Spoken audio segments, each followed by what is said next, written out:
త్వరలో పార్లమెంట్ ఎన్నికలు తెలంగాణలో రాబోతున్నట్టుగా సంకేతాలు కనబడతా ఉన్నాయి. మొత్తంగా కూడా ఇప్పటికే పలు పార్టీలు పార్లమెంటు మీద నిఘా పెట్టాయి. అప్పటికే వారి యాక్టివిటీస్ ని మొదలుపెట్టి ఆ పార్టీలన్నీ కూడా ముందుకెళ్తున్నటువంటి వాతావరణం చూస్తా ఉన్నాం. ప్రస్తుతం మొన్నటిదాకా జరిగినటువంటి ఎమ్మెల్యే ఎన్నికల తర్వాత ఒక్కసారిగా మళ్ళీ ఇప్పుడు ఎంపీ ఎన్నికలు జరుగుతున్న నేపథ్యంలో తెలంగాణ హై టెన్షన్ వాతావరణం నెలకొంటుంది. అన్ని పార్టీలు కూడా సన్నద్ధం అవుతా ఉన్నాయి. ఎంపీలను ఇప్పటికే ప్రకటించేటువంటి వాతావరణం కనబడతా ఉంది. ఈ నెల రోజులు కావచ్చు, 10-15 రోజులు ఏ టైంలోనైనా సరే మనకు నోటిఫికేషన్ వచ్చే ఛాన్సెస్ ఉన్నాయి. దానికి సంబంధించి ఇప్పటికే అన్ని సన్నాహాలు జరుగుతున్నట్టుగా ఎన్నికల కమిషన్ కూడా చూస్తున్నట్టుగా మనకు సమాచారం అవుతా ఉంది. ఇప్పటికీ మహబూబాద్ పార్లమెంట్ పరిధికి వచ్చేటప్పుడు సపరేట్ బింగు కనబడతా ఉంది. బీజేపీ కావచ్చు, అటు బీఆర్ఎస్ కావచ్చు, ఇప్పటికే ఎంపీ అభ్యర్థులను అన్వేషణ చేస్తా ఉన్నారు. ఎవరికి ఇస్తారు, ఎవరికి సీట్ వస్తుంది అనేటువంటి టెన్షన్ లో కూడా అభ్యర్థులు కొంతమంది ఉన్నట్టుగా తెలుస్తుంది. ముఖ్యంగా కాంగ్రెస్ అయితే మాత్రం స్పీడ్ ని పెంచింది. ఇప్పటికీ అధికారంలో ఉన్నటువంటి కాంగ్రెస్ ముందుకెళ్తా ఉంది. దానికి సంబంధించి ఇప్పటికీ అభ్యర్థుల వేట కూడా మొదలు పెట్టారు. దానికి సంబంధించి కొంతమంది అభ్యర్థులు ఆశావాళ్ళు కూడా మహబూబాద్ పార్లమెంట్ వైపు చూస్తా ఉన్నారు. దానిలో భాగంగానే పాలకుర్తికి సంబంధించినటువంటి డాక్టర్ లాకావత్ లక్ష్మీ నారాయణ నాయక్ అయితే మాత్రం మహబూబాద్ పార్లమెంట్ వైపు చూస్తున్నట్టుగా తెలుస్తా ఉంది. మనతో పాటుగా లక్ష్మీనారాయణ గారు ఉన్నారు. ఒకసారి మాట్లాడే ప్రయత్నం చేద్దాం. అసలు పార్లమెంట్ వైపు ఎందుకు చూస్తా ఉన్నారు, ఎప్పటి నుంచి పార్లమెంట్ పరిధిలో తిరుగుతా ఉన్నారు అనే విషయాలను మొత్తం కులక్షగా అడిగి తెలుసుకునే ప్రయత్నం చేద్దాం. సార్ నమస్తే. నమస్కారం. ముందుగా మీకు ఈ ప్రస్తుత సిచ్యువేషన్ చూసుకుంటే మీ పరిధి కావచ్చు, మీరు డాక్టర్ వృత్తిలో ఉన్నారు, ఇప్పటి నుంచి పొలిటికల్లో ఉన్నారు సార్? నేను 1987లో ఎంబీబీఎస్ ఉస్మానియా మెడికల్ కాలేజీలో జాయిన్ అయ్యాను. నేను ఎంబీబీఎస్ అయిపోయిన తర్వాత డిసిహెచ్ ఎంఎస్ 1999 వరకు కంప్లీట్ చేసుకున్నాను. దాని తర్వాత ఆగస్టు 27, 1999లో జనగామలో హాస్పిటల్ ఓపెన్ చేశాను. ఓపెన్ చేసిన రోజు నుండి డే 1 నుండి కూడా ఆ రోజు పొన్నాల లక్ష్మయ్య గారు జనగామలో నామినేషన్ వేశారు. ఆ రోజు నుండి కూడా నేను కాంగ్రెస్ పార్టీకి అనుబంధంగా పనిచేస్తూ ఉన్నాను. అంటే జనగామలో నా రాజకీయ ప్రస్థానము, అలాగే ఒక వైద్యుడిగా నర్సింగ్ హోమ్ ఎస్టాబ్లిష్ చేయడం దాదాపు ఒకే రోజు జరిగిందని చెప్పేసి చెప్పొచ్చు. ముఖ్యంగా మీరు మహబూబాద్ వైపు చూస్తున్నారనేది ఇప్పుడు మీరు చెప్తున్నట్టు కావచ్చు, బయట ప్రచారం సాగుతూ ఉంది. మహబూబాద్ వైపు రావడానికి కావచ్చు, లేదా మీరు మహబూబాద్ లోకలా, లేదా ఏ ప్రాంతం వాసి, మీరు ఎక్కడ లోకల్, ఎక్కడ మీ ప్రాంతం ఎక్కడ, మీ ఒకసారి పార్లమెంట్ ప్రజలు కూడా తెలియాల్సింది కాబట్టి ఒకసారి మీ బయోడేటా చెప్పండి. నేను doctor Lakavath Lakshminarayana Naik, TPCC member and doctor cell chairman of Jangaon district. And నా హాస్పిటల్ వచ్చేసి జనగామలో శ్రీ సాయి కృష్ణ నర్సింగ్ హోమ్. అయితే నేను పుట్టిన ఊరు మాదాపురం తూర్పు తండ దేవపుల మండలంలో, ఈరోజు పాలకుర్తి నియోజకవర్గంలో ఉన్నది. అది అంటే ఎంపీ కాన్స్టిట్యున్సీ వైజ్ వరంగల్ కిందికి వస్తుంది. గతంలో వరంగల్ హన్మకొండ పార్లమెంట్ కాన్స్టిట్యున్సీలు ఉన్నప్పుడు ఈ వరంగల్ అంటే మహబూబాద్ ప్రాంతంలో ఉన్న ఎంపీ పార్లమెంట్ సెగ్మెంట్లో కూడా నా ఊరు ఉండేది. నా ఓటు నేను వరంగల్ ఎంపీకి కూడా నేను ఆ రోజు వేయడం జరిగింది. అయితే నా స్థానము పాలకుర్తి, అది ఎమ్మెల్యే పాయింట్ ఆఫ్ వ్యూలో జనరల్ స్థానము. కానీ అక్కడ బంజారా సామాజిక వర్గము 61,000 జనాభా. అలాగే నేను పార్టీకి సీనియర్గా ఉన్నాను కాబట్టి నేను నా పనులన్నీ కూడా, ముఖ్యంగా నేను పార్టీకి సంబంధించిన సేవలన్నీ కూడా పాలకుర్తి నియోజకవర్గంలో జనగామ ప్రాంతంలో నేను చేసిన మాట వాస్తవము. కానీ అది ప్రతిసారి నేను పాలకుర్తిలో నేను టికెట్ అడగడానికి పోయినప్పుడల్లా అక్కడ పబ్లిక్ ఏమో నీది ఇది జనరల్ స్థానము కదా, నువ్వు ఎస్టీ కదా, రిజర్వ్ స్థానమైన మహబూబాద్లో ఎందుకు అడగొద్దు అని చెప్పేసి వాళ్ళు సజెస్ట్ చేయడము. నేను కూడా మహబూబాద్ ప్రాంతంలో ఇప్పటివరకు ప్రతిసారి ఎమ్మెల్యేకు ఎంపీకి నేను అప్లికేషన్ పెట్టుకోవడము, వివిధ కారణాల చేత నా అప్లికేషన్ 2వ స్థానంలో 3వ స్థానంలో ఉండిపోవడము ఇప్పటికీ జరుగుతూ ఉన్నది. అయితే ఈసారి మొన్న అంటే ఎమ్మెల్యే ఎన్నికలు 2023 ఎన్నికలు జరిగినప్పుడు చివరి నిమిషం వరకు కూడా పాలకుర్తి టికెట్ నాకే వస్తుందని చెప్పేసి అధిష్టానం చెప్పింది. ప్రజలు నమ్మిరు, కార్యకర్తలు నమ్మిరు, నేను కూడా భావించిన. కానీ చివరి నిమిషంలో అది రాలేదు. అయితే ఈసారి మహబూబాద్ పార్లమెంటు ఎస్టీ రిజర్వ్డ్ స్థానం కాబట్టి, నేను ఎస్టీ బిడ్డను కాబట్టి, నేను 25 సంవత్సరాల నుండి కాంగ్రెస్ పార్టీని పట్టుకొని ఉన్నాను కాబట్టి ఖచ్చితంగా మహబూబాద్ పార్లమెంటుకు టికెట్ అడిగే నాకు హక్కు కానీ అవకాశం కానీ ఉన్నదని చెప్పేసి నేను భావిస్తూ ఉన్నాను. అందులో భాగంగానే ఈ ప్రజలను నేను పరిచయం చేసుకొని నా అదృష్టాన్ని నేను పరీక్షించుకోవాలని చెప్పేసి నేను చూస్తూ ఉన్నాను. ముఖ్యంగా సార్ చెప్పండి, మా డాక్టర్లు అనే వృత్తిపరంగా అది కూడా సేవనే ఒక రకంగా చెప్పాలంటే. కానీ పార్లమెంటు కావచ్చు, ఇప్పుడు చెప్తున్నటువంటి ఎన్నికలు కావచ్చు, ఈ హడావుడిలో కొంతమంది డాక్టర్లు వస్తూ ఉన్నారు. అటు రామచంద్ర నాయక్ కావచ్చు, మీ కాంగ్రెస్ పార్టీలో ఉన్నారు, డోర్నాకర్ నుంచి డాక్టర్లంతా కూడా ఈ పొలిటికల్ వైపు రావడానికి రీజన్ ఏంది? మీరు ఎందుకు వచ్చారు అసలు? యాక్చువల్లీ నేను డాక్టర్ కావాలనేది మా అమ్మ నాన్నల కోరిక. చిన్నప్పటి నుండి చదువులో నేను కొద్దిగా ఉత్సాహంగా చదువుకునేటండి. అయితే నేను డాక్టర్ కావాలనేది అమ్మ నాన్నల కోరిక. ఉస్మానియా మెడికల్ కాలేజ్లో 1987లో నేను ఎంబీబీఎస్ జాయిన్ అయిన తర్వాత అక్కడ నా సామాజిక పరిచయాలు పెరిగిపోయినాయి. పెరిగిపోయి సమాజం పట్ల సమస్యల విషయం కూడా కొద్దిగా విస్తృత స్థాయిలో నాకు అర్థమైంది. అంటే సమాజంలో ప్రజలు కేవలం వైద్యపరంగానే కాకుండా వివిధ అంశాలలో కూడా వాళ్ళు కష్టపడతా ఉన్నారు, బాధపడతా ఉన్నారు. వారికి కేవలం వైద్యం పరంగానే సర్వీస్ కాకుండా కొద్దిగా విస్తృత స్థాయిలో సేవ చేయాలని చెప్పేసి నాకు అప్పుడు అర్థమైంది. దానికి సాధనము ఏంటంటే పబ్లిక్ సర్వెంట్ ఉండాలని చెప్పేసి నేను ఎంబీబీఎస్లో ఉన్నప్పుడే పునాదులు పడ్డాయి. అందులో భాగంగానే నేను ఎంబీబీఎస్ నాకు 1994లో అయిపోయినప్పుడు దానికి ఆ రోజు నా శక్తి మేరకు నాకున్న అవకాశం ఏంటంటే సివిల్ సర్వీసెస్లో పోతే బాగుంటుంది అని చెప్పేసి నేను భావించాను. అందులో 94, 95 2 సంవత్సరాలు కూడా civil services prelims mains clear చేయడం జరిగింది. కానీ నాకు సీట్ అంటే నేను ఐఏఎస్ నేను ఏదైతే విస్తృత స్థాయిలో పోవాలని చెప్పేసి అనుకున్నానో నాకు అది రాకపోతే మళ్ళీ DCH MS చేసిన తర్వాత మళ్ళీ హాస్పిటల్ స్టార్ట్ చేసిన తర్వాత కూడా గ్రూప్ 1 సర్వీసెస్ రాసి ఇంటర్వ్యూ వరకు పోయిన తర్వాత కూడా అప్పుడు కూడా నేను అనుకున్న ఏదైతే పోస్ట్ రాలేదు. అంటే నేను జస్ట్ వైద్యుడిగానే కాకుండా ప్రజల యొక్క కష్ట సుఖాల్లో విస్తృత స్థాయిలో భాగస్వామ్యం కావాలనేది నా ప్రాథమిక ఆలోచన. చెప్తున్నారు భాగస్వామ్యం కావాలి, రాజకీయంలో రావచ్చు, కానీ మహబాద్ పార్లమెంట్ అనగానే ఒక 7 నియోజకవర్గాలతో నిమిత్తమై ఉంటుంది. చాలా పెద్ద ప్రాంతం, ఓట్ బ్యాంక్ కూడా చాలా ఎక్కువగా ఉన్న ప్రాంతం. మీకు ఈ నియోజకవర్గాలతో సత్సంబంధాలు ఉన్నాయా, నాయకులతో పరిచయాలు ఉన్నాయా సార్? నిజానికి మేము 48 మంది అప్లికేషన్ పెట్టారని చెప్పేసి నేను పత్రికల ద్వారా చూశాను. వారందరిలో అంటే అందరికన్నా ఎక్కువ అని చెప్పలేను, కానీ వాళ్ళందరిలో సమానంగా లేకుంటే దాదాపు సరిపోను స్థాయిలో నాకు పరిచయాలు ఎక్కువ ఉన్నాయి. ఎందుకంటే మా శ్రీమతి గారు లాకావత్ ధన్వంతి గారు 2006-11 ప్రాంతంలో ఉమ్మడి వరంగల్ జిల్లా అంటే ఇప్పుడు 6 జిల్లాలు అయింది. ఈ 6 జిల్లాలకు అప్పుడు జిల్లా పరిషత్ చైర్మన్. అంటే ప్రతి నాయకులు, కార్యకర్తలు, ప్రజలు ఎవరైతే మన మహబాద్ ప్రాంతం నుండి అంటే ఇప్పుడు 4 నియోజకవర్గాలు ఉన్నాయి ఇక్కడ, నర్సంపేట, ములుగు, మహబాద్, డోర్నకల్, మన పాత వరంగల్ జిల్లాలోని ఈ నియోజకవర్గాలు కూడా వీళ్ళందరూ కూడా అక్కడికి వచ్చేవాళ్ళు. అలాగే మా శ్రీమతి గారితో పాటు ఏదైనా కార్యక్రమాలు, రాజకీయ కార్యక్రమాలు కావచ్చు, లేకుంటే ఇతరత్ర వేడుకలు కావచ్చు, అటువంటి కార్యక్రమాలు వచ్చినప్పుడు ఈ 4 నియోజకవర్గాల్లో కూడా విస్తృత స్థాయిలో పర్యటించడం ఆ రోజే జరిగింది. అప్పటి నుండి పబ్లిక్ కావచ్చు, రాజకీయ నాయకులు కావచ్చు, లేకుంటే పత్రికా రంగం వారు కావచ్చు, మిగతా వాళ్ళు కావచ్చు, దాదాపు చాలామంది పరిచయాలు అట్లే కంటిన్యూ అవుతూ ఉన్నాయి. ఎందుకంటే నేను అన్ని వర్గాలతోని నేను సత్సంబంధాలు జనగాంలో కావచ్చు, అటు పాలకుర్తిలో కావచ్చు, వరంగల్లో కావచ్చు, మహబాద్లో కావచ్చు, అప్పటి నుండి 99 నుండి కూడా నాకు సాధ్యమైనంత వరకు నేను మెయింటైన్ చేస్తూ ఉన్నాను. అంటే పరిచయాలు ఉండడం వేరు, ఓట్ బ్యాంక్ నిలబెట్టుకోవడం వేరు. దాదాపుగా ఇంత పెద్ద ఓట్ బ్యాంక్ కలిగినటువంటి ప్రాంతంలో ఇంకో విధానం చూసుకుంటే మీ కాంగ్రెస్లో ఇప్పటికే మీరు చెప్పినటువంటి అప్లికేషన్లు చాలా ఎక్కువ ఉన్నాయి. అంతేకాకుండా ఇక్కడ బలరాం నాయక్ మాజీ మంత్రిగా ఉన్నాడు, ఎమ్మెల్యే రావాల్సింది రాలేదు, ఇప్పుడు మళ్ళీ పోటీలో ఉంటాను నేనని చెప్పి ప్రచారం సాగుతూ ఉంది. ఆయన కూడా అప్లికేషన్ పెట్టుకున్నాడు. మరొక బెలియా నాయక్ ఉన్నాడు. ఇలాంటి వాళ్ళు ఉన్నటువంటి సిచ్యువేషన్లో మీకు సీట్ వస్తుందని ఎలా అనుకుంటున్నారు? మామూలుగా ఆశావాహులు ఎవరైనా సరే తనకు టికెట్ వస్తుందని చెప్పేసి ప్రతి ఒక్కరు భావిస్తారు. అయితే ఇక్కడ మహబాద్ చరిత్రను మనం ఒకసారి పరిశీలిస్తే బలరాం నాయక్ గారికి కాంగ్రెస్ పార్టీ 2009లో అవకాశం కల్పిస్తే జనాలు థండర్ మెజారిటీతో ఆ రోజు గెలిపించారు. కానీ అదే బలరాం నాయక్ గారికి 2014లో కాంగ్రెస్ పార్టీ మళ్ళీ ఎంపీగా అవకాశం ఇచ్చింది. ఆ రోజు వారు ఓడిపోయారు. 2018లో వారు ఎమ్మెల్యే కూడా అడిగారు ఈ ప్రాంతానికి. 2018లో ఎమ్మెల్యేకి అడిగి ఎమ్మెల్యే ఓడిపోయిన తర్వాత మళ్ళీ ఎంపీ కూడా వారే ఛాన్స్ తీసుకున్నారు. అంటే ఒక్కసారి గెలిచిన తర్వాత 3 సార్లు బలరాం అన్న ఓడిపోయారు.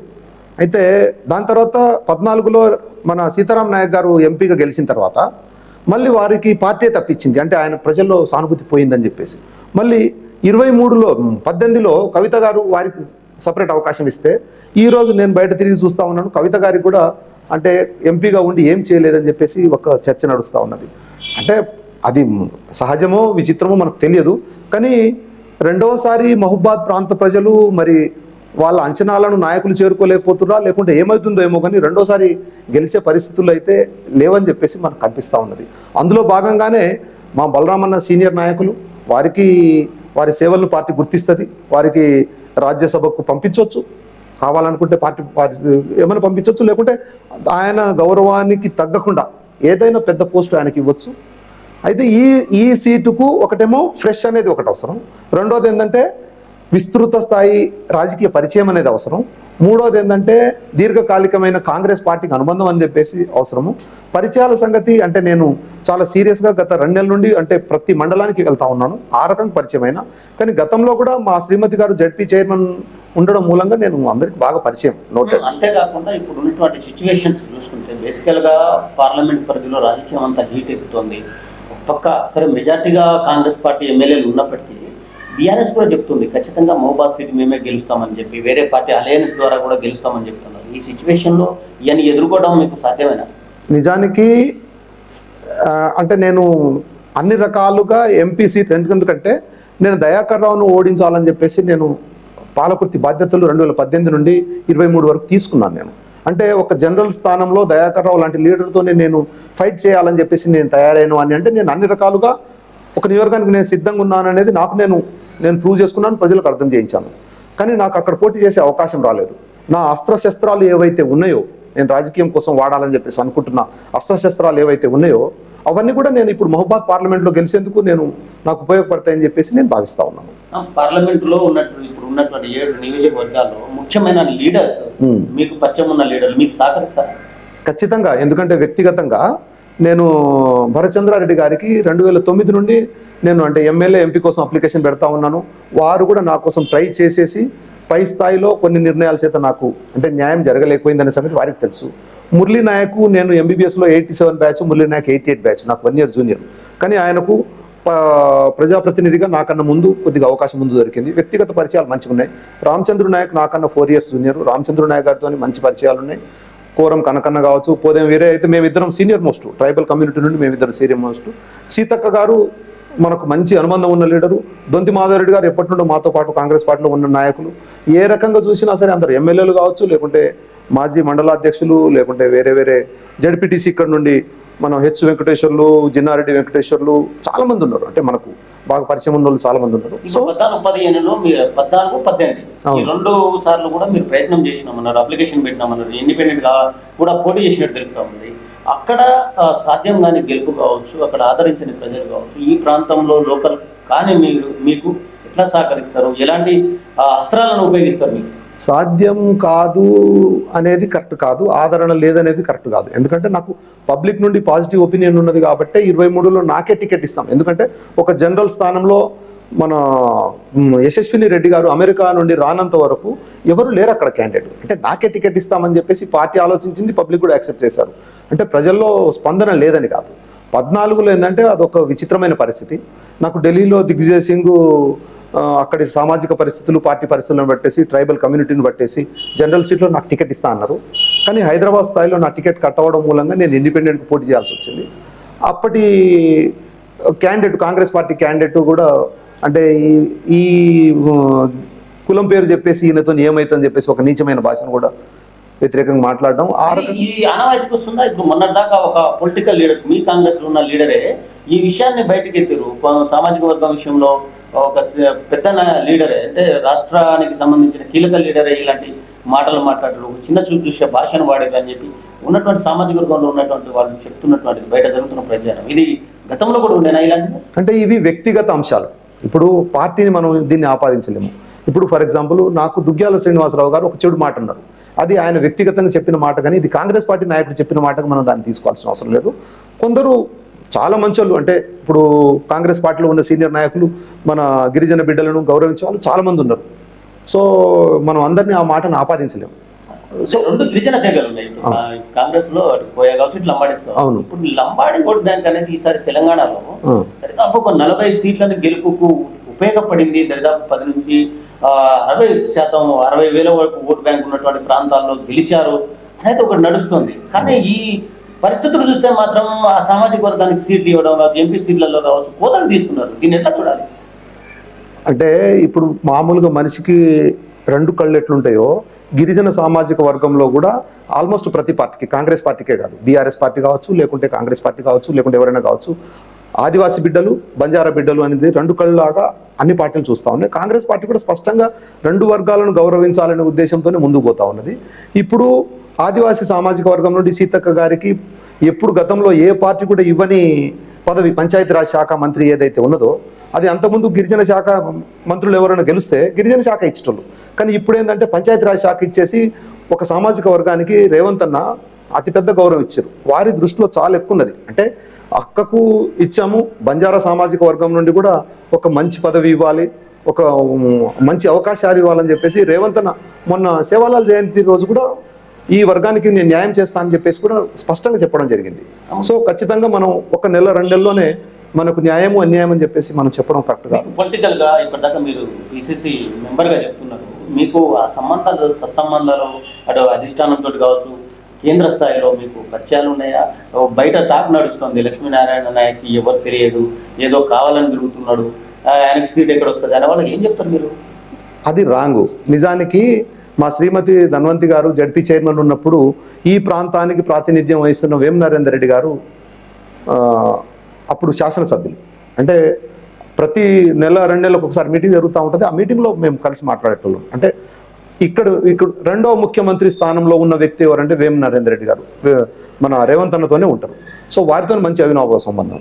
పాలకుర్తి నియోజకవర్గానికి సంబంధించింది బరువులు బాధ్యతలు ఏవైతే రేవంత్ రెడ్డి గారు జోడో యాత్ర చేశారు చూడండి, ఆ జోడో యాత్రలో బాధ్యతలు నువ్వే తీసుకోవాలి డాక్టర్ సాబ్ అని చెప్పేసి రేవంత్ రెడ్డి గారు నాకు వ్యక్తిగతంగా పిలిచి బాధ్యతలు నాకు అప్పచెప్పారు. నేను ఒక జనరల్ అభ్యర్థి స్థానంలో నేను బాధ్యతలు చేపట్టిన. అంటే నాకు పరిచయాలు లేవని చెప్పేసి ఎవరైనా అనుకుంటే అది వాళ్ళ అవగాహన తక్కువ ఉందేమని మనం అనుకోవాలి. కానీ ఢిల్లీ స్థాయిలో కూడా లాస్ట్ టైము పోయినసారి 2014లో టికెట్ ఇచ్చేటప్పుడు దిగ్విజయ్ సింగే నాకు ముఖాముఖి చర్చలో మాట్లాడేసి మీకు పాలకుర్తి టికెట్ ఇస్తున్నా అని చెప్పేసి ఆ లెటర్ నా ఇంట్లో కూడా ఉన్నది, ఇప్పటికి ఉన్నది, వారు ఇచ్చిన కాగితం. సో అన్ని మనకు ఇప్పుడు మనం ఖర్గే గారికి అన్ని మెయిల్ రూపంలో కూడా మాకు ఏవైతే ఉన్నాయో ఆ మెయిల్స్ అన్ని కూడా మాకు వివిధ సంఘాలు కావచ్చు, లేకుంటే అసోసియేషన్స్ కావచ్చు, లేకుంటే అన్ని వర్గాలు కావచ్చు, వాళ్ళందరూ ఇచ్చిన లెటర్స్ అన్నింటిని కూడా వారికి సమర్పించడం జరిగింది. ఇప్పుడు మొన్న జరిగినట్టు కాంగ్రెస్ పార్టీ అధికారం వచ్చిన తర్వాత క్యాబినెట్లో ఇప్పటివరకు ఏదైతే సామాజిక వర్గం ఉందో ఏ ఒక్క పదవి కూడా, అంటే ఒక విప్పు తప్ప మిగతాది ఏ పదవులు ఇవ్వలేదు. అంటే దరిదాపు మినిస్ట్రీ లాంటిది ఏది రాలే ఇంతవరకు, ఏ శాఖకు సంబంధించి కూడా. ఇప్పుడు ఏమన్నా అలాంటిది మన సంకేతాలు ఉన్నాయా, ఇస్తారా? నాకు తెలిసి ఖచ్చితంగా గిరిజన శాఖ సీఎం రేవంత్ రెడ్డి గారి దగ్గర ఉన్నది. అది అంటే ఖచ్చితంగా గిరిజన శాఖ బంజారా బిడ్డకు ఇచ్చేందుకు అని చెప్పేసి ఆయన ఆలోచనలో ఉన్నారు. అయితే ఇప్పుడు ఎంపీ టికెట్లు ఉన్నాయి, మళ్ళీ ఎమ్మెల్సీకి సంబంధించిన పదవులు ఉన్నాయి, ఇంకా ఏదన్నా నామినేటెడ్ పోస్టులు ఉన్నాయి. సో ఈ కాలంలో అంటే రాబో 100 రోజులలో గిరిజన శాఖ కూడా ఏదైనా ఒక బిడ్డకు, బంజారా బిడ్డకు ఇస్తారని చెప్పేసి వ్యక్తిగతంగా నేనైతే భావిస్తూ ఉన్నాను. ఎందుకంటే అది వారి దగ్గరనే పెట్టుకోవడము. బంజారా సామాజిక వర్గానికి ఒక విప్ అనే పదవి మాత్రం వచ్చింది, కానీ మంత్రి పదవి రాలేదనే సంగతి రేవంత్ రెడ్డి గారు మొన్న స్పష్టంగా కూడా మీకు ఖచ్చితంగా అన్ని రంగాలలో వివిధ పోస్టులలో మీకు న్యాయం చేస్తాము, విస్తృత స్థాయిలో న్యాయం చేస్తామని చెప్పేసి అన్నారు. కాబట్టి మన బంజారా బిడ్డకు గిరిజన శాఖ వచ్చే అవకాశం ఉన్నది అని చెప్పేసి నేను భావిస్తా ఉన్నాను. అంటే మీరు కాంగ్రెస్ పార్టీలో ఉన్నట్టు కొంతమంది కావచ్చు, సరే వివిధ పార్టీలలో కూడా ఉండొచ్చు, కానీ ఒక ఎలక్షన్కి ముందే ఒక 2 నెలల ముందు 3 నెలల ముందు కొత్త వాళ్ళు మీరు వచ్చినట్టుగా రావడం అనేది జరుగుతూ ఉన్నది సీట్ల కోసం. ఇప్పుడు ఉన్నటువంటి బయట జరుగుతున్న టాక్ ఏంటంటే కొంతమంది మీ మండలాల నియోజకవర్గాలలో ఆయన ఎప్పుడు కనబడాడు రాడు, ఆయనకేంటి సీటు ఇప్పుడు వస్తే మేము ఆదరించాలా అనే వాళ్ళకి మీరేం చెప్తారు? అంటే మనము పని చేస్తున్నప్పుడు మనకు ఫీల్డ్ అనేది ఒకటి ఉంటుంది. ఇప్పుడు మనం కాన్స్టిట్యున్సీ స్థాయిలో పనిచేయాలా లేకుంటే పార్లమెంట్ స్థాయిలో పనిచేయాలా అని చెప్పేసి నేను కాన్స్టిట్యున్సీ స్థాయిలో గత 25 సంవత్సరాలుగా పాలకుర్తి నియోజకవర్గంలో నేను చాలా స్పష్టంగా పనిచేస్తున్నాను. పాలకుర్తి నియోజకవర్గం మొత్తానికి తెలుసు. జిల్లా పరిషత్ చైర్మన్గా ఇక్కడ మా శ్రీమతి ఉన్నప్పుడు నేను ఎంపీ టికెట్ అడిగిన మాట వాస్తవం, నాకు అవకాశం రాలేదు.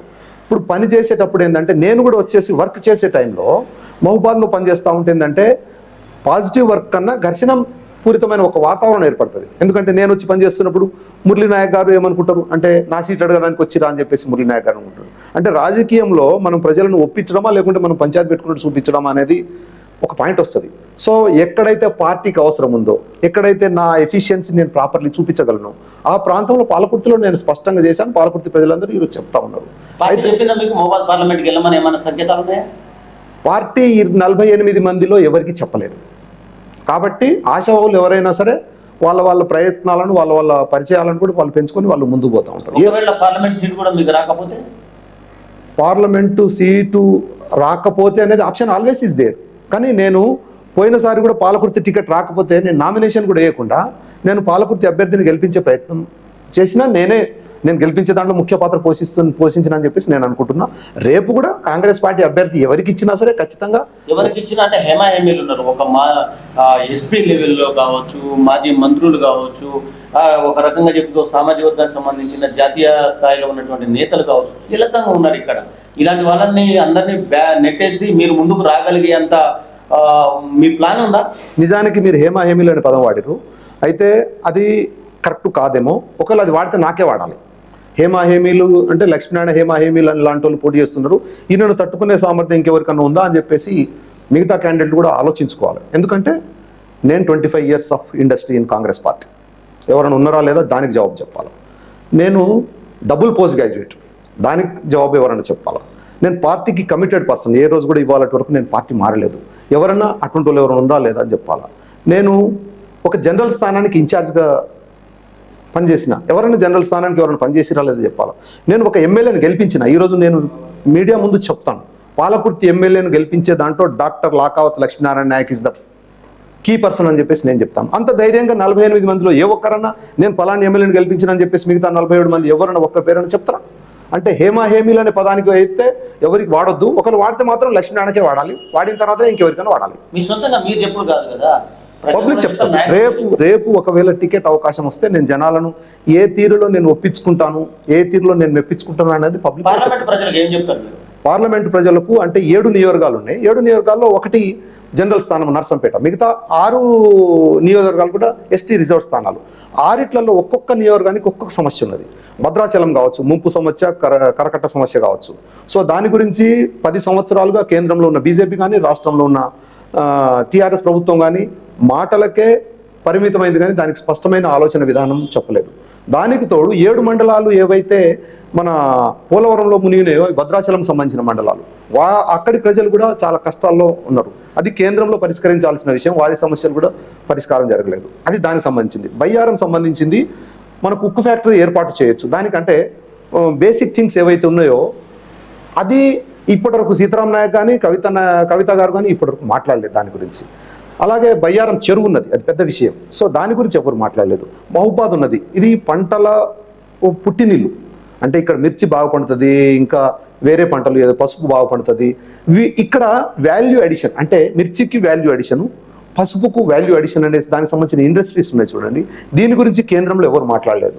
అలాగే ములుగున్నది, అక్కడ గిరిజన యూనివర్సిటీ ఏర్పాటు చేస్తామని చెప్పేసి 10 సంవత్సరాల నుండి కాలయాపన చేసుకుంటూ కాగితాల మీదకే పరిమితం చేసిర్రు ఈ బీజేపీ నాయకులు కావచ్చు, బీఆర్ఎస్ నాయకులు కావచ్చు. దానికి స్పష్టమైన పరిష్కారం చూపించాల్సిన అవసరం ఉన్నది. మన పీనపాక సమస్యలు ఉన్నాయి, అక్కడ పేపర్ మిల్ ఉన్నది, ఎప్పటి నుండో మూతబడి ఉన్నది, దాని గురించి ఎవరైనా మాట్లాడుతున్నామని చెప్పేసి అంటున్నారు కానీ ఎవరు మాట్లాడట్లేదు. కోల్ మైన్ సమస్యలు ఉన్నాయి, సింగరణి కాలనీకి సంబంధించిన వాటికి సంబంధించిన సమస్యలు ఉన్నాయి. సో వాటి గురించి స్పష్టంగా కేంద్రంలో మాట్లాడాలి. అంటే కేంద్రంలో మాట్లాడాలంటే ఒకటేంటంటే సమస్యల మీద సమగ్రమైన అవగాహన ఉండాలి ఒక అభ్యర్థికి, దాన్ని పూర్తిగా అర్థం చేసుకునే శక్తి ఉండాలి, దానికి స్పష్టమైన భాషలో ఎదుటి నాయకుడికి. ఫర్ ఎగ్జాంపుల్ కేంద్రంలో ఏంటంటే ఒక హిందీ నాయకుడు ఉంటాడు, లేకుంటే ఒక ఇంగ్లీష్ నాయకుడు ఉంటాడు, మన తెలుగు నాయకుడు ఉంటాడు. అంటే వారికి హిందీలో కానీ ఇంగ్లీష్లో కానీ స్పష్టమైన భాషలో గౌరవప్రదంగా అర్థం చేసుకునే విధంగా, మన సమస్యలను అర్థం చేసుకునే విధంగా మనం చెప్పగలిగే ఒక శక్తి కానీ, ఒక యుక్తి కానీ, ఒక భాష పరిజ్ఞానం కానీ ఉండాలి. అంటే ఈ రకంగా చూసినప్పుడు ఈ స్థానిక సమస్యలు ఏవైతే క్షేత్రస్థాయిలో ఉన్నాయో అది పార్లమెంట్లో పరిధిలో జరిగేటివి. ఆ సమస్యలను నేను పూర్తిగా లేవనెత్తాను. అయితే రాష్ట్ర స్థాయిలో ఈ సమస్యలను లేవనెత్తడానికి మన గిరిజన సామాజిక వర్గం నుండి ఆదివాసీ బిడ్డ సీతక్క గారు ఉన్నారు, వారికి పంచాయతీరాజ్ శాఖ మంత్రి వచ్చింది. మన ముఖ్యమంత్రి గారు వారికి కూడా మొన్న మంచి అంటే దాదాపు 40,000 కోట్ల రూపాయలు ఏ మంత్రికి ఇవ్వని నిధులు మన మంత్రి గిరిజన సామాజిక వర్గానికి సంబంధించిన మంత్రికి ఇచ్చారంటే మన వర్గాలను అభివృద్ధి చేసేందుకు రాష్ట్ర స్థాయిలో గౌరవ ముఖ్యమంత్రి గారు ఎంతో ఆలోచన విధానంతో ముందుకు పోతున్నారు. వారి ఆలోచనను, వారి భాషను ఢిల్లీలో స్పష్టంగా తీసుకెళ్లేందుకు ఒక గిరిజన సామాజికం నుండి వచ్చిన ఒక బిడ్డ కూడా ఒక జనరల్ స్థానంలో సమస్యలను ఢిల్లీలో ప్రకటించగలడు అని మన జాతి గౌరవం కాపాడేందుకు, పార్టీ గౌరవం కాపాడేందుకు, మన ప్రాంత గౌరవం కాపాడేందుకు అన్ని రకాలుగా ముందు తీసుకెళ్లేందుకు కూడా నేను ఖచ్చితంగా ముఖ్య నేతలు అటు సీఎంతో సహా ఇంకో కీలకమైన నేత కావచ్చు, ఇప్పుడు పొంగిరెడ్డి శ్రీనివాసరెడ్డి లాంటి వాళ్ళు కూడా మహబూబాద్ మీద ఒక నిఘా ఉంచారు. ఇక్కడ వేరే మనిషిని దింపాలి, కొత్తలను దింపాలి, మీరు ఫ్రెష్ అన్నారు, ఇంకో ఫ్రెషర్ని దింపాలి అన్నటువంటి ఆలోచనలు ఉన్నారు. వాళ్ళని ఎలా మీరు ఎదుర్కోగలుగుతారు, ఎలా మీరు సీట్ తెచ్చుకోగలుగుతారు? నిజంగా పొంగులేటి శ్రీనివాసరెడ్డి గారితో నాకు ఒక అనుబంధం ఉన్నది. నాకు 2021లో దళిత దండోర కార్యక్రమానికి ఖమ్మం జిల్లాకు నాకు ఇన్ఛార్జ్ ఇచ్చారు. అప్పుడు నేను జిల్లా మొత్తం విస్తృతంగా పర్యటించిన. అక్కడ ఏవైతే ప్రజల భావాలు ఉన్నాయో, ఏది పొంగులేటి శ్రీనివాసరెడ్డి గారు కాంగ్రెస్ పార్టీలోకి వస్తే బాగుంటుందని చెప్పేసి వాళ్ళు చాలా బలంగా చెప్పారు. ఆ విషయాన్ని నేను తీసుకెళ్లేసి రాష్ట్ర అధిష్టానానికి, కేంద్ర అధిష్టానానికి కూడా చెప్పిన. మనం ఎట్టి పరిస్థితుల్లోనూ పొంగులేటి శ్రీనివాసరెడ్డి గారిని కాంగ్రెస్ పార్టీలోకి తీసుకురావాలని చెప్పేసి బలంగా వాదించిన వాళ్ళలో నేను ఒకరిని. ఆ విషయం సీనన్నకు కూడా తెలుసు. అంటే నేను పార్టీలోకి తీసుకొచ్చినంత మొనగానేం కాదు, కానీ అన్న కోసం నేను తపన పడ్డాను. ఆ విషయం అన్నకు నేను స్పష్టంగా ఒకసారి చెప్పడం జరిగింది. దాని తర్వాత నేను 4-5 సార్లు నేను మా శ్రీమతి గారు అన్నగారిని కలవడం జరిగింది.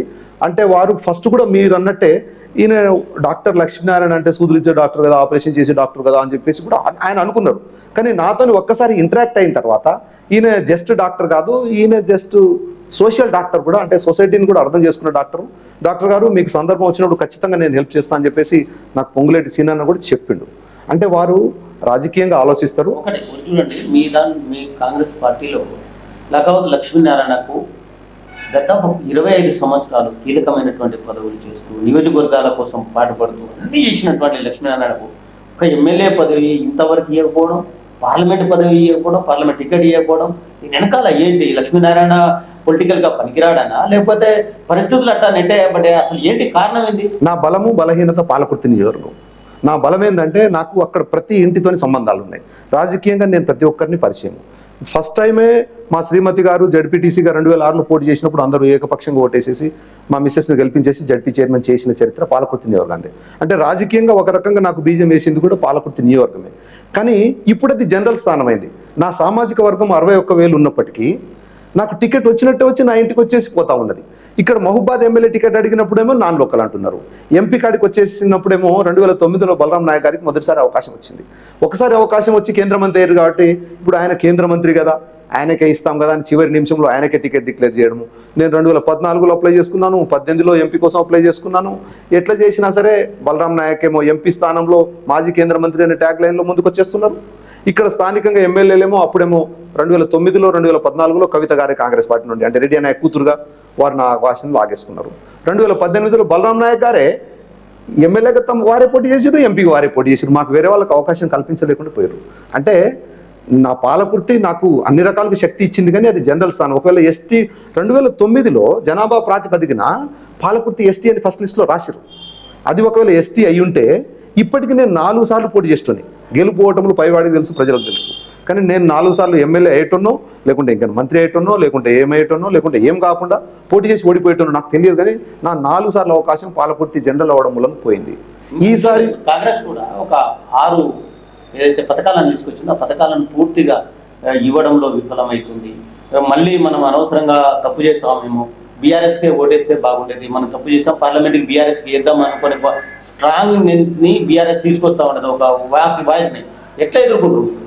మామూలుగా ఈ ఏవైతే 6 పథకాలు 6 గ్యారంటీలు ఏవైతే ఉన్నాయో, కాంగ్రెస్ ఏంటంటే చెప్పిన మాట మీద నిలబడే పార్టీ. గతంలో కూడా మనం చూసినాం, తెలంగాణ ఇస్తాము అంటే ఆంధ్రాలో పార్టీ నష్టం పోయినా సరే తెలంగాణను ఇచ్చేసింది. ఈసారి కూడా 6 గ్యారెంటీలు తూచా తప్పకుండా ఎట్లా అమలు చేయాలని చెప్పేసి గౌరవ ముఖ్యమంత్రి గారు కానీ, లేకుంటే ఏఐసిసి స్థాయిలో రాహుల్ గాంధీ గారు కానీ దాని గురించి తీవ్రంగా ఆలోచిస్తున్నారు. అందులో ఇప్పటికీ ఒక 2 గ్యారెంటీలు ఇంప్లిమెంట్ చేయడం జరిగింది. మిగిలిన గ్యారెంటీల కోసం ఈ బడ్జెట్లో కూడా బడ్జెట్ కేటాయించడం జరిగింది. బీఆర్ఎస్కు కాంగ్రెస్ పార్టీకి ఉన్న తేడా ఏంటంటే, బీఆర్ఎస్ ఏమో చెప్పిన పథకాలు చేయకుండా, అంటే దళితులను ముఖ్యమంత్రిని చేస్తాను, డబుల్ బెడ్రూమ్ కడతాను, లేకుంటే ఇంకేదో చేస్తాను, ఇంటికో ఉద్యోగం ఇస్తాను, యూనివర్సిటీ చేస్తాను అని చెప్పేసి ఏది చెప్పినా సరే ఏ ఒక్కటి కూడా చేయలేదు. కానీ చెప్పని పనులు, దళిత బంధు ఇస్తాను, బీసీ బంధు ఇస్తాను, లేకుంటే ఇంకోటి సెక్రటేరియట్ కడతా అని చెప్పలేదు, సెక్రటేరియట్ కట్టడం, కాళేశ్వరం కడతా అని చెప్పలేదు, తొండి కాళేశ్వరం కట్టడం, అంటే విరిగిపోయే కాళేశ్వరం కట్టడం, అంటే చెప్పని పనులను ముందు తీసుకొచ్చేసి దాంట్లో నాణ్యత లేకపోవడం, అది బీఆర్ఎస్ నైజం. అయితే చెప్పిన దాని మీద కట్టుబడి ఉండేసి ఎంతకైనా చేసి దాన్ని ముందుకు తీసుకెళ్ళడం అనేది కాంగ్రెస్ నైజం. కేవలం మనము అధికారంలోకి వచ్చేసి ఇప్పుడు 68-69 రోజులు అయితే ఉన్నది, 70 రోజులు కావస్తుంది అనుకుంటాను. ఈ మాత్రానికే మనం పథకాలు ఇంప్లిమెంట్ అయిపోయినాయి, లేకుంటే ఇంప్లిమెంట్ కాలేదు అని చెప్పేసి ఒకవేళ మనం తీర్పు ఇవ్వడం అనేది ప్రజలు కూడా దీని గురించి విజ్ఞతతో ఆలోచిస్తారని నేను భావిస్తాను. అంటే ముఖ్యంగా మహబూబాద్ ప్రాంతం అనేటప్పటికి కొంచెం చైతన్యవంతమైన ప్రాంతం, మరోపక్క మారుమూల ప్రాంతాలు, గిరిజన ప్రాంతాలతో కలిసి ఉన్నటువంటి ప్రాంతం, కొంచెం లోపల దాకా వెళ్ళాలి, ప్రజలను డెప్త్గా అర్థం చేసుకోగలగాలి, ఓట్ బ్యాంక్ని రాబట్టాలంటే వెళ్ళాలి. ఒకటే సరిపోదు కదా. ఇప్పుడు కాంగ్రెస్కి ఓట్ బ్యాంక్ ఎమ్మెల్యేకి పడ్డాయి అన్నంత మాత్రాన ఎంపీకి పడతాయని నమ్మకం ఉంది. నిజానికి మీరు అడిగిన ప్రశ్న బాగున్నది. మేము 48 మంది అప్లై చేస్తే 47 మంది ఏ మేరకు తిరిగిర్రో అది వారు చెప్పుకోవాలి. కానీ నేను మాత్రం చాలా ఎక్కువగా, అంటే క్షేత్రస్థాయిలో, అంటే గ్రామ స్థాయిలో కావచ్చు, మండల స్థాయిలో కావచ్చు, 7 నియోజకవర్గాలు కావచ్చు, అన్ని నియోజకవర్గాలకు ఇప్పటివరకు పోయి ప్రజలందరితో మమేకమై వారి సమస్యలను కనుక్కున్న వాళ్ళలో నేను ఒక్కడిని. అంటే ప్రజలకు ప్రత్యక్షంగా వాళ్ళ సత్సంబంధాలు ఏర్పరచుకొని వాళ్ళతోని సమస్యలు తెలుసుకునే దాంట్లో నేను చాలా ముందున్నానని చెప్పేసి నేను భావిస్తాను. ఆ మాటకు వస్తే బీజేపీ పార్టీ అభ్యర్థి కన్నా నేను ముందే ఉన్నాను, బీఆర్ఎస్ పార్టీ అభ్యర్థి కన్నా ముందే ఉన్నాను, మా కాంగ్రెస్ పార్టీలో ఉన్న 47 మంది అభ్యర్థుల కన్నా నేను క్షేత్రస్థాయిలో చాలా ముందున్నానని చెప్పేసి మీడియా ద్వారా పబ్లిక్ మహబాద్ ప్రజలందరికీ కూడా నేను తెలియజేస్తా ఉన్నాను. చివరిగా చెప్పండి, మామూలుగా ఇప్పుడున్న రాజకీయం అంతా కూడా పొలిట్ అయిపోయి ఉంది, మొత్తం అంత కరెన్సీతో నడుస్తున్నటువంటి నేపథ్యం కనబడతా ఉంది, బయట టాక్ మేము కూడా వింటా ఉన్నాం. ఇలాంటి సిచ్యువేషన్లో మీరు దాన్ని తగ్గట్టుగా ప్రిపేర్ చేసి మీరు నెగ్గగలుగుతారా, నిలబడగలుగుతారా మార్కెట్లో? నిజానికి రాజకీయాలు పొల్యూట్ అయినాయని చెప్పేసి మనం అనుకోవడం కరెక్ట్ కాదు. ఎందుకంటే గత ఎన్నికల్లో మనము ఇదే పార్లమెంటు పరిధిలో చూసినప్పుడు అన్ని అసెంబ్లీ స్థానాలలో సమానంగా ఒకే విధంగా ఏం జరగలేదు. ఏది పొల్యూషన్ అనే పదానికి సమానంగా ఏం జరగలేదు. ఎవరైనా సరే నాయకులు ఏదైనా తొందరపడి నాకే ఓట్లు రావాలని చెప్పేసి వీళ్ళు ప్రజలకు పెట్టే ప్రయత్నాలు చేస్తున్నారు. కానీ ప్రజలు మాత్రం పారదర్శకంగా ప్రజాస్వామ్యబద్ధంగా నాయకులకు ఏవిడికి గెలిపిస్తే బాగుంటుంది అని చెప్పేసి మన మహబాద్ అసెంబ్లీలో నిర్ణయం తీసుకున్నారు. మన డోర్నకల్ నియోజకవర్గంలో అట్లే నిర్ణయం తీసుకున్నారు, నర్సంపేట అట్లే తీసుకున్నారు, ములుగులు అట్లే తీసుకున్నారు. ఆ మాటకు వస్తే అన్ని నియోజకవర్గాలు ఒక్క భద్రాచలంలో తప్పితే, ఎందుకంటే అక్కడ కూడా సౌమ్యుడు మంచివాడు సీనియర్ మోస్ట్ మా వీరన్న గెలవాల్సిన అవసరం ఉండే. కానీ మిగతా 6 నియోజకవర్గాల్లో కూడా చాలా స్పష్టమైన ఈ పొల్యూషన్ అనే పదానికి అతీతంగా రాజకీయ నిర్ణయాలు ప్రజలు తీసుకున్నారు. సో రేపు కూడా అటువంటి గొప్ప నిర్ణయమే తీసుకుంటారని చెప్పేసి మనం భావించవచ్చు. మీకు ముఖ్యంగా ఇప్పుడు ఇదంతా జరిగినటువంటి ఇంటర్వ్యూ ఒక్క అయితే మీకు నచ్చినటువంటి పొలిటికల్ లీడర్ ఎవరు, మీ రాజకీయ గురువు ఎవరు? నా రాజకీయ గురువు అంటే నేను నచ్చిన పొలిటికల్ లీడర్ ఏమో రాహుల్ గాంధీ. కానీ రాజకీయం ఎట్లా చేయాలి అంటే రేపు ఒకవేళ నువ్వు ఎంపీ అయితే రాజకీయం ఎట్లా చేయాలి అని చెప్పేసి అంటే నాకు 2 నాయకులు. ఒకరేమో వైఎస్ రాజశేఖర రెడ్డి, రెండోదేమో రేవంత్ రెడ్డి. వైఎస్ రాజశేఖర రెడ్డి ఏంటంటే చెప్పిన మాట మీద నిలబడడం కోసం, తను చెప్పిన మాట మీద నిలబడడం కోసం ఎంత దూరమైన పోయి ఆ నిర్ణయాన్ని ఇంప్లిమెంట్ చేసేవారు. రేవంత్ రెడ్డి గారేమో ఎటువంటి అబ్స్టకల్స్ ఉన్నాయి, ఎన్ని అడ్డంకులు ఉన్నా సరే వేగంగా నిర్ణయాలు తీసుకోవడము, దాన్ని అంతే ఫోర్స్ఫుల్గా నిర్ణయం తీసుకోవడంలో రేవంత్ రెడ్డి గారు అంటే వీరి అడుగు జాడలో రేపు ఏదైనా సరే నా జాతి సమస్య కావచ్చు, నా బంజారా జాతి కావచ్చు, నా గిరిజన జాతి కావచ్చు, లేకుంటే నా ప్రాంతం అంటే నేను పోటీ చేయబోతున్న ప్రాంతం మహబాద్ ప్రాంతం కావచ్చు, లేకుంటే నా పార్టీ కాంగ్రెస్ పార్టీ కావచ్చు, దీని గురించి నువ్వు ఏ రకంగా నిర్ణయాలు తీసుకుంటావు అని చెప్పేసి చాలా స్పష్టంగా రాహుల్ గాంధీ గారి కోసం రాజశేఖర రెడ్డి గారి అడుగుజాడలో రేవంత్ రెడ్డి గారి వేగంతో ఆలోచన విధానంతో నేను ముందు పోతా అని చెప్పేసి నేను మీకు తెలియజేస్తాను. చివరిగా పార్లమెంట్ ప్రజలకు చివరిగా మీ వైపు నుంచి మీరు ఏం మెసేజ్ చేయగలుగుతారు, ఏం చెప్తారు? మహబాద్ పార్లమెంట్ ప్రజలు చాలా విఘ్నులు, తెలివైన వారు. అయితే కాంగ్రెస్ పార్టీలో 48 మంది మేము అప్లై చేసుకున్నాం. వేరే పార్టీ వాళ్ళ సంగతి పక్కన పెడితే ప్రజలు ఏం చేస్తూ ఉన్నారంటే ఒక్కసారి పార్టీ అధిష్టానం నిర్ణయం తీసుకొని ఒక అభ్యర్థిని పంపించిన తర్వాత మీరు పార్టీలకు ఓట్లేస్తున్నారు. కానీ దయచేసి ఈసారి మీకు అభ్యర్థి ఎవరు కావాలనే విషయంలో మీరు ఫస్ట్ చర్చించండి. ఎవరితో చర్చిస్తారు అంటే మీ ఇంట్లో మీ శ్రీమతి గారితోని, లేకుంటే మీ పిల్లలతోని, లేకుంటే మీ బంధువులతోని, వాళ్ళతోనే చర్చించండి. దేశం సంగతి అవసరం లేదు. ఆ చర్చ ఖచ్చితంగా ఎక్కడికి చేరాలో అక్కడ చేరుతుంది. అభ్యర్థిని డిసైడ్ చేసే దాంట్లో కూడా మీ నిర్ణయం ఉండాలని చెప్పేసి నేను మహబాద్ ప్రాంత ప్రజలకు 7 నియోజకవర్గాల్లోని ప్రజలకు దాదాపు 16 లక్షల ప్రజలకు నేను కోరుతా ఉన్నాను. ఎవరినో ఒకరిని పైనుండి ఒక లీడర్ వచ్చేసిన తర్వాత మేము పార్టీకి కాంగ్రెస్ పార్టీకి ఓటేస్తాం కదా, లేకుంటే ఆ పార్టీకి ఇస్తాం కదా అని చెప్పేసి మీరు ప్యాసివ్ రాజకీయాలు చేయకుండా ఈసారి అభ్యర్థి నియామకంలో యాక్టివ్ రాజకీయాలు చేయండి. నేను డాక్టర్ లక్ష్మీనారాయణకు మీకు హామీ ఇస్తున్నాను. నేను ఈరోజు ఏదైతే మాట చెప్తున్నానో ఇదే మాట మీద కట్టుబడి ఉంటాను. మీకోసం అంటే ఈ మహబాద్ ప్రాంతంలోని 7 నియోజకవర్గాల కోసం, ముఖ్యంగా జాతి కోసం అంటే గిరిజన జాతి కోసం, బంజారా జాతి కోసం, అలాగే ఇతర వర్గాల్లో ఉన్న అణగారిన వర్గాల కోసం మీ గొంతుకనైతా, మీ భాషనైతా, మీ యాసనైతా, మీ భాషను, మీ యాసను, మీ గోసను హైదరాబాద్ స్థాయిలో గౌరవ ముఖ్యమంత్రి గారు రేవంత్ రెడ్డి గారికి వినిపిస్తా. కేంద్రంలో నాకు ఊహం ఉన్నంత వరకు, రాజకీయానికి అవగాహన ఉన్నంత వరకు ఈసారి 2 సార్లు బీజేపీ పరిపాలన చేసింది కాబట్టి, రైతులను గోసపెడుతున్నది కాబట్టి, కేంద్రంలో కూడా కాంగ్రెస్ పార్టీ అధికారంలోకి రాబోతా ఉన్నది. రాహుల్ గాంధీ గారు ప్రధానమంత్రి కాబోతున్నారు.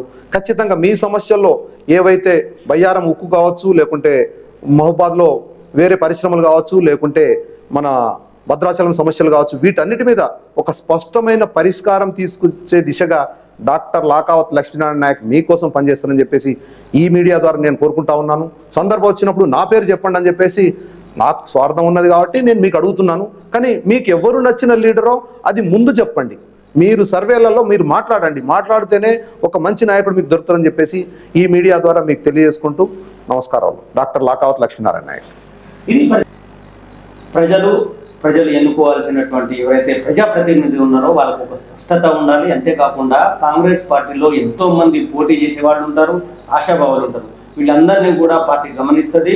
గమనించిన తర్వాత ఎవరు అయితే కరెక్ట్ ఉంటుంది అనేది దాని మీద ఎక్సర్సైజ్ ఉంటుంది. దాని తర్వాతనే టికెట్ అనౌన్స్మెంట్ ఉంటుంది. కాబట్టి ఖచ్చితంగా ఈసారి కాంగ్రెస్ పార్టీ, నేను పాలకుర్తి వాసినైనప్పటికీ నాకు మహబూబాద్తో సంబంధాలు ఉన్నాయి. ఇప్పటి నుంచి కాదు, గత ఉమ్మడి వరంగల్ జిల్లాలో ఉన్నప్పటి నుంచి కూడా పరిచయాలు ఉన్నాయి. కాబట్టి అందరితో ఉన్నటువంటి ముఖ్య నేతలు ఎవరైతే ఉన్నారో రాష్ట్ర కేంద్ర స్థాయిలో ఉన్నటువంటి నేతలందరితో కూడా నాకు అందరితో పరిచయాలతో పాటుగా అందరితోని సన్నిహిత సంబంధాలు ఉన్నాయి. కాబట్టి నాకే సీట్ వస్తుందని చెప్పి తను పూర్తిగా ఆశాభావాన్ని వ్యక్తం చేస్తున్నారు. ఇది స్పెషల్ ఇంటర్వ్యూ.